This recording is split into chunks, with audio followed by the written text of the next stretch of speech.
ଜନନୀ ଆଜି ଆମେ ଠିଆ ହେଇଛେ ଉତ୍କଳ ଜନନୀଙ୍କ ପ୍ରତି ପ୍ରକୃତି ରାଣୀଙ୍କର ଯୋଉ ଅନବଦ୍ୟ ଅବଦାନ, ଯୋଉ ପ୍ରାକୃତିକ ସ୍ୱଭାବର ଭଣ୍ଡାର, ଯାହା ହଉଛି ପାଟବସ୍ତ୍ର ପରିହିତ ଉତ୍କଳ ଜନନୀଙ୍କର ପଣତ କାନି ହଉଛି କୋଟିଆ ଅଞ୍ଚଳ, ଦେଓମାଳି ହଉଛି ଉତ୍କଳ ଜନନୀଙ୍କର ମଥାର ମୁକୁଟ। ଆଜି ରତ୍ନଗର୍ଭା ଏ ପବିତ୍ର ମାଟି, ହଜାର ହଜାର ବର୍ଷର ଓଡ଼ିଆ ସଂସ୍କୃତିର ମାଟି ଉପରେ, ମାଟି ତଳେ ଥିବା ଅମୂଲ୍ୟ ସମ୍ପଦ ଉପରେ ଦେଶୀ ବିଦେଶୀ ସମ୍ପଦ ଲୁଟେରା ମାନଙ୍କର ଲୋଲୁପ ଦୃଷ୍ଟି ପଡ଼ିଛି। ସକଳ ପ୍ରକାର ଚକ୍ରାନ୍ତ କରି ଏ ମାଟିକୁ ଖିନଭିନ କରିବା ପାଇଁ ଯୋଜନାବଦ୍ଧ ଭାବରେ କାର୍ଯ୍ୟ କରିଚାଲିଛନ୍ତି, ହଜାର ହଜାର କୋଟି ଟଙ୍କା ବିନିଯୋଗ କରିକି। ଆଜି ଆମେ ମାଟି ମନସ୍କ, ମାଟି ପ୍ରାଣ, ମାନବବାଦୀ ଦୃଷ୍ଟିଭଙ୍ଗୀ ଆଧାରିତ ଅତୁଳନୀୟ ଓଡ଼ିଆ ଭାଷା ସାହିତ୍ୟ ସଂସ୍କୃତି ପରମ୍ପରା ପ୍ରାଣ ଓଡ଼ିଆମାନେ ଆଜି ଉତ୍କଳ ଜନନୀଙ୍କର ସେହି ମଥାର ମୁକୁଟର ପବିତ୍ର ମାଟିକୁ ପ୍ରଣାମ କରି ଆଜି ଆମର ମାଟି ମନସ୍କ ସୀମାନ୍ତର ଜାଗ୍ରତ ପ୍ରହରୀ ବରଣ୍ୟ ଗଦାଧର ପରିଡ଼ାଙ୍କର ପ୍ରସ୍ତାବିତ ଆହ୍ୱାନ କ୍ରମେ ଚାଲ ଦେଓମାଳି ଚାଲ କୋଟିଆର ଯେଉଁ ଅଭିଯାନ, ଏ ଅଭିଯାନରେ ଆମେ ଆଜି ଏଠି ସଭା କରିସାରିଛେ। ଏହି ଅବସରରେ ପୂଜା ସଂସ୍କୃତି ସୁରକ୍ଷା ଅଭିଯାନର କଟକ ଜିଲ୍ଲାର ସଭାପତି, ଜଣେ ଅତୁଳନୀୟ ଭାଷା ପ୍ରାଣ, ମାନବବାଦୀ ପ୍ରାଣ ଏବଂ ସମଗ୍ର ଜୀବନ ଯେ ଓଡ଼ିଶାର ଅଖଣ୍ଡ ଓଡ଼ିଶା ପାଇଁ ସ୍ୱପ୍ନ ଦେଖିଛନ୍ତି। ବ୍ରିଟିଶ ସରକାର ଇଷ୍ଟ ଇଣ୍ଡିଆ କମ୍ପାନୀ ଦ୍ୱାରା ଉତ୍କଳ ଜନନୀର ଗୋଟିଏ ହାତକୁ କାଟିକିରି ମାନ୍ଦ୍ରାଜକୁ, ଗୋଟିଏ ହାତକୁ କାଟି ମଧ୍ୟଖଣ୍ଡ ଆଜିର ମଧ୍ୟପ୍ରଦେଶକୁ, ଗୋଟିଏ ଗୋଡ଼ କାଟିକିରି ବିହାରକୁ, ଆଉ ଗୋଟେ ଗୋଡ଼ କାଟିକିରି ପଶ୍ଚିମବଙ୍ଗକୁ ଫୋପାଡ଼ି ଦିଆଗଲା। ରକ୍ତାକ୍ତ ଉତ୍କଳ ଜନନୀର ହାତ ଚିତ୍କାର କର୍ଣ୍ଣପାତ କରିନଥିଲା ଓଡ଼ିଆ ସନ୍ତାନମାନେ। ନୀଳମଣି ମିଶ୍ର, ପରବର୍ତ୍ତୀ ଅବସ୍ଥା ନୀଳମଣି ବିଦ୍ୟାରତ୍ନ, ଉତ୍କଳ ରତ୍ନ ବାରିଷ୍ଟର ବିଶ୍ୱନାଥ ମିଶ୍ର ଠାରୁ ଆରମ୍ଭ କରି ଏ ମାଟିର ଯୋଉ ମହାନ ସନ୍ତାନ ମାନେ, ଗୋପୀନାଥ ବକ୍ସିପାତ୍ରଙ୍କଠୁ ଆରମ୍ଭ କରି ମହାନ ସନ୍ତାନ ମାନେ ଏ ମାଟି ପାଇଁ, ମାଟିର ସହତି ପାଇଁ ନିଜ ଜୀବନକୁ ତିରସ୍କାର କରି ବିପନ୍ନ କରିଛନ୍ତି। ସେମାନଙ୍କ ଯୋଉ ଅମୃତ ଅମ୍ଳାନ ସ୍ମୃତି, ତାହା ଆଜି ଉଜ୍ଜୀବିତ ହେଇଛି।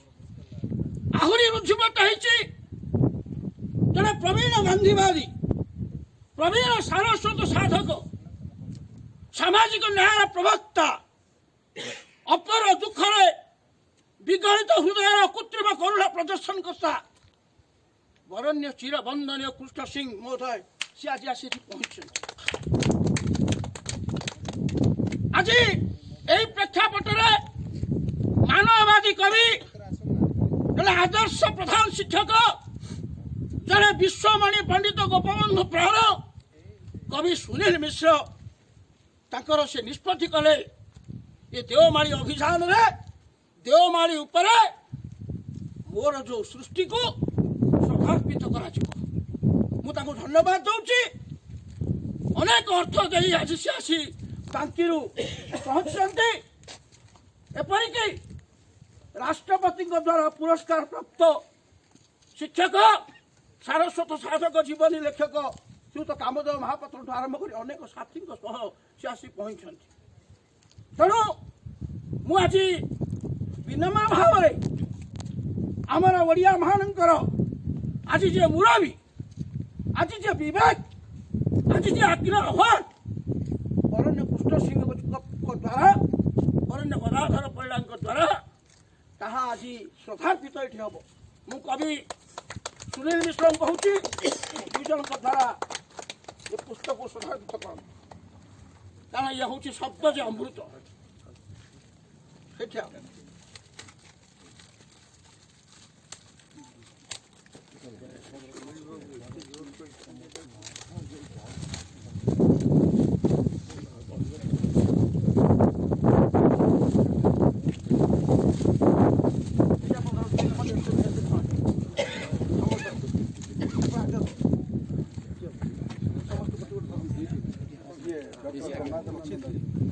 ଗଙ୍ଗାଧର ନନ୍ଦ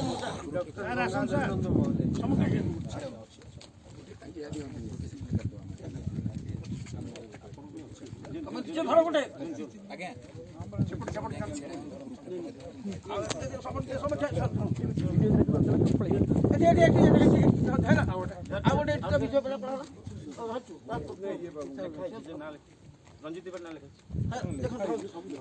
ସବୁ ଫ୍ରେମ୍ରେ ଆସୁନାହାନ୍ତି ଆଉ ଟିକେ ଟିକେ ଲାଗି ଆସନ୍ତୁ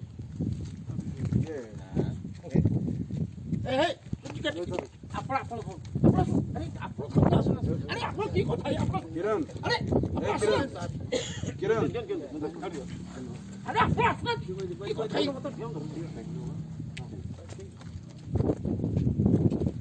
ସାର୍ ଟିକେ ପଛକୁ ଛାଡ଼ନ୍ତୁ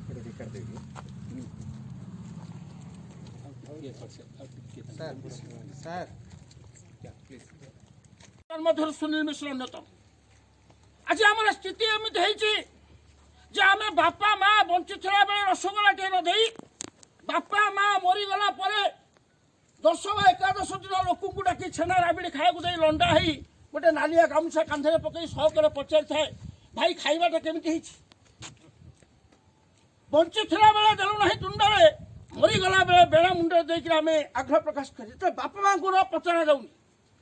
ଯୋଉ ମାଟିର ସଂସ୍କୃତି ହେଉଛି ପିତା ଧର୍ମ ପିତା ସ୍ୱର୍ଗ ପିତା ହିଁ ପରମ ତପ ପିତାରି ପ୍ରତିଭା ପର୍ଣ୍ଣେ ପ୍ରିୟନ୍ତି ସର୍ବଦେବତା ଜନନୀ ଜନ୍ମ ହୋଇଛ ସ୍ୱର୍ଗାରୋପୀ ଧରିଆସି ମା ଯେତେବେଳେ ସର୍ବକାଳୀନ ପୂଜ୍ୟ ପିତା ଯେତେବେଳେ ସର୍ବକାଳୀନ ଆଦର୍ଶ ସେତେବେଳେ ଆମେ ପଶ୍ଚିମା ସଂସ୍କୃତିରେ ବାପା ପାଇଁ ଗୋଟିଏ ଦିନ ଫାଦର୍ସ ଡେ ମା ପାଇଁ ଗୋଟିଏ ଦିନ ମଦର୍ସ ଡେ ଆଉ 363 ଦିନ ବର୍ତ୍ତମାନ ଭାଲେଣ୍ଟାଇନ୍ସ ଡେ କରୁଛୁ।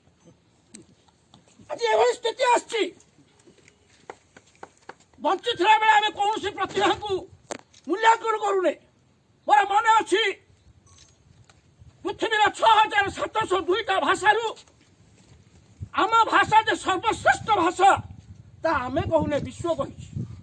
ଏ 6702ଟି ଭାଷାରେ କୋଟି କୋଟି କବି ମଲେଣି, କୋଟି କୋଟି କବି ଅଛନ୍ତି। ମାତ୍ର ପୃଥିବୀ ପଞ୍ଚାୟତ ଜାତିସଂଘ କାନ୍ଥରେ ଗୋଟିଏ ଭାଷାରେ ଜଣେ କବିର କବିତା ସ୍ୱର୍ଣ୍ଣାକ୍ଷର ଲିପିବଦ୍ଧ ହେଇଛି। ସେ ହେଉଛି ଜଣେ ଓଡ଼ିଆ ଏବଂ ଭାଷା ହେଉଛି ଓଡ଼ିଆ। ପ୍ରାଣୀଙ୍କ ଆରତ ଦୁଃଖ ପ୍ରମିତ ଦେଖୁ ଦେଖୁ କିବା ସହୁ ମୋ ଜୀବନ ପଛେ ନର୍କେ ପଢ଼ିଥାଉ ଜଗତ ଉଦ୍ଧାର ହେଉ ସନ୍ଥ କବି ଭୀମ ଭୋଇ। ଯେଉଁମାନେ ହେଉଛନ୍ତି ଆମ କୃଷ୍ଣବାବୁଙ୍କର ଆଦର୍ଶ ଅପର ଦୁଃଖରେ ବିଗଳିତ ହୃଦୟ। ଆମେ ଏବେ ଚାଲିଗଲେ ଓଡ଼ିଆ ସାହିତ୍ୟର ସାଗ୍ନିକ ଯମଦଗ୍ନି ବିପ୍ଳବୀ କବି ରବି ସିଂ। ମରିଗଲା ପରେ ଆମେ 7-8 ଜଣ, ତା ଭିତରେ କବି ସୁନୀଲ ମିଶ୍ର ଥିଲେ। ଏ ସୁନୀଲ ମିଶ୍ର ହେଉଛନ୍ତି ଜଣେ ବହୁମୁଖୀ ପ୍ରତିଭାଦୀପ୍ତ ଓଡ଼ିଆ। ଆଜି ତାଙ୍କର ସୃଷ୍ଟିକୁ ଏଭଳି ମହାନ ଓଡ଼ିଆ ପ୍ରାଣଙ୍କ ଭିତରେ ମହାନ ମାଟି ମନସ୍କ ପ୍ରାଣମାନଙ୍କ ଭିତରେ ଏବଂ ମୋର ସମଧର୍ମା ଗଣମାଧ୍ୟମ ଯୁବ ବନ୍ଧୁମାନଙ୍କ ସମ୍ମୁଖରେ ଉତ୍କଳ ଜନନୀଙ୍କର ମଥାର ମଣିର ପବିତ୍ର ମାଟିରେ ଆମେ ଶ୍ରଦ୍ଧାର୍ପିତ କରି ନିଶ୍ଚିତ ଭାବେ ତାଙ୍କୁ ଶୁଭେଚ୍ଛା ଜଣାଇବା। ତାଙ୍କଠୁ ଯେ ସାନ ଏବଂ ତାଙ୍କଠୁ ଯେ ବରିଷ୍ଠ ବରେଣ୍ୟ ନନ୍ଦଙ୍କଠୁ ଆରମ୍ଭ କରି କୃଷ୍ଣ ସିଂହ ପର୍ଯ୍ୟନ୍ତ ଗଦାଧର ପରିଡ଼ାଙ୍କ ପର୍ଯ୍ୟନ୍ତ ଆମେ ସମସ୍ତେ ତାଙ୍କୁ ଆଶୀର୍ବାଦ କରିବା। ସେ ହୁଅନ୍ତୁ ଯଶସ୍ୱୀ ଆୟୁଷ୍ମାନ, ତାଙ୍କର ସୃଷ୍ଟି ହଉ ଚିର ଅମ୍ଳାନ ଏବଂ ତାଙ୍କର ଭାଷା ସାହିତ୍ୟ ପ୍ରାଣ ହଉ ଆଜିର ଯୁବ ସମାଜର ଧ୍ୟେୟ। ବନ୍ଦେ ଉତ୍କଳ ଜନନୀ, ବନ୍ଦେ ଉତ୍କଳ ଜନନୀ, ବନ୍ଦେ ଉତ୍କଳ ଜନନୀ। ଆଜିର ସ୍ୱାଭିମାନ ପାଇଁ ପ୍ରତି ଓଡ଼ିଆ ଏକ ହୁଅ, ଏକ ହୁଅ, ଏକ ହୁଅ, ଏକ ହୁଅରେ ଏକ ହୁଅ। ମାଟିର ସ୍ୱାଭିମାନ ପାଇଁ ପ୍ରତି ଓଡ଼ିଆ ଏକ ହୁଅ, ଏକ ହୁଅ, ଏକ ହୁଅ, ଏକ ହୁଅ, ଏକ ହୁଅ। ପ୍ରତ୍ୟେକ ମାଟି ପ୍ରାଣ ମାଟି ମନସ୍କ ଓଡ଼ିଆ ପ୍ରାଣ ଏକ ହୁଅ, ଏକ ହୁଅ, ଏକ ହୁଅ, ମାଟିର ସ୍ୱାଭିମାନ ପାଇଁ ଏକ ହୁଅ, ଏକ ହୁଅ, ଏକ ହୁଅ, ମାଟିର ଅସ୍ମିତା ପାଇଁ ଏକ ହୁଅ, ଏକ ହୁଅ, ଏକ ହୁଅ, ମାଟିର ସମ୍ମାନ ପାଇଁ ଏକ ହୁଅ, ଏକ ହୁଅ, ଏକ ମାଟିର ହୁଅ, ମହନୀୟତା ପାଇଁ ଏକ ହୁଅ। ଏକ ହୁଅ, ଏକ ହୁଅ, ଦେଓମାଳିକୁ ବିଶ୍ୱ ପର୍ଯ୍ୟଟନ ମାନଚିତ୍ରରେ ସ୍ଥାନ ଦେବା ପାଇଁ ଦଳେ ଦଳେ ଓଡ଼ିଆ ଏକ ହୁଅ, ଏକ ହୁଅ, ଏକ ହୁଅ, ପର୍ଯ୍ୟଟନ ସ୍ଥଳର ବିକାଶ ପାଇଁ ଦଳେ ଦଳେ ଓଡ଼ିଆ ଏକ ହୁଅ। ଏକ ହୁଅ, ଏକ ହୁଅ। ଯେଉଁ ଚରଣିଆ ଓଡ଼ିଆ ମାନେ ଏ ମାଟିକୁ ବିକିବା ପାଇଁ ଚକ୍ରାନ୍ତ କରିଛନ୍ତି ତାକୁ ଆମେ ସତର୍କ କରି ଦେଉଛୁ। ଆଜି ଓଡ଼ିଆ ମାନେ ଜାଗିଲେଣି, ଓଡ଼ିଆ ମାନେ ଏକ ହେଲେଣି ଏ ବୀର ଜାତିର ଜାହେତ ମାନେ ନିଶ୍ଚିତ ଜବାବ ଦେବେ ଏକ ହୁଅ ଏକ ହୁଅ ଏକ ହୁଅ ଓଡ଼ିଆ ଜାତି ଏକ ହୁଅ ଦେଓମାଳିର ସୁରକ୍ଷା ପାଇଁ ଓଡ଼ିଆ ଜାତି ଏକ ହୁଅ ଓଡ଼ିଆ ମାଟିର ସୁରକ୍ଷା ପାଇଁ ପ୍ରତି ଓଡ଼ିଆ ଏକ ହୁଅ ବର୍ଷର ସୁରକ୍ଷା ପାଇଁ ଦଳେ ଦଳେ ଓଡ଼ିଆ ଏ ଆନ୍ଦୋଳନରେ ଯୋଗ ଦିଅ ଯୋଗ ଦିଅ ବନ୍ଦେ ଉତ୍କଳ ଜନନୀ ବନ୍ଦେ